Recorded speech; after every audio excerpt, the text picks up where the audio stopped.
In today's video, I'm going to teach you how to print from Airtable.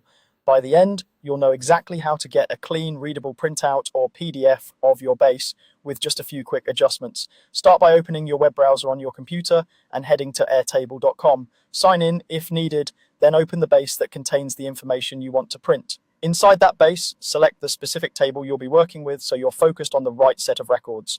Next, get the data looking exactly how you want it to appear on paper by adjusting the view.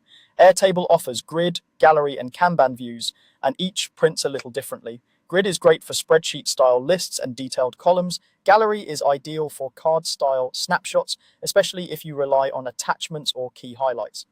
Kanban works well when you want to show grouped workflows or statuses. Use the Views controls to filter and sort your records and hide any fields you don't need so your printout isn't cluttered.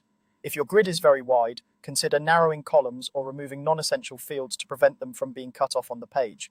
When your view looks good on screen, open your browser's print dialog by pressing Ctrl+P on Windows or CMD+P on a Mac. This brings up a preview so you can see how your Airtable view will translate to the page. Now, adjust your print settings, choose the correct printer, or select a save option if you plan to create a PDF.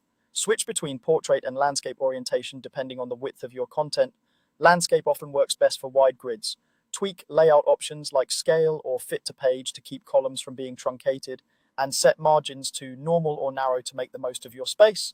If your browser offers options for headers and footers, decide whether to include them, and choose color or black and white depending on your needs. Use the page range to print everything or just a specific set of pages, and check the preview after each change to make sure everything looks right. If something doesn't fit, go back to your view briefly to hide a field or adjust column widths, then return to the print dialog. Once you're satisfied, click Print to send it to your printer or click Save to create a PDF. That's all there is to it. With a well-prepared view and the right print settings, you'll get a polished Airtable printout every time.